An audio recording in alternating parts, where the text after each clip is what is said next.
Morning, Your Honors. David Steinfeld on behalf of the appellees, the Rouse. I was the plaintiff's trial attorney below as well, opposing Mr. Peters.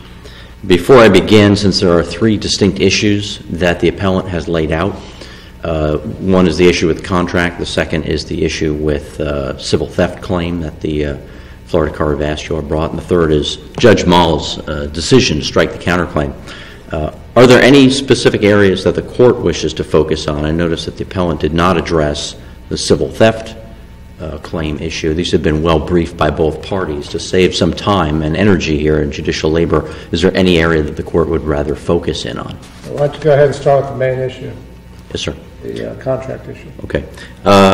Case law is very clear. The WSOS versus Hayden case that this court has cited and decided about 7 months before the parties entered into this arrangement makes it very clear that if you have a contract that says it cannot be orally modified, that can still occur as long as the parties have an arrangement, and to not enforce it would be to work a fraud or an imposition or an injustice on the party.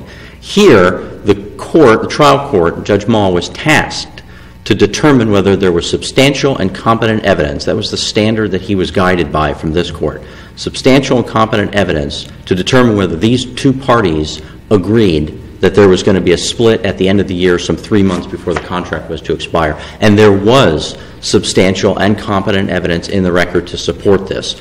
Judge Moll found that the way that these parties arranged for the split was in compliance with Article 10 of the recruitment agreement from the hospital. And the recruitment agreement had to be read, as Judge Moll found, together with the employment agreement. These were all part and parcel of each other.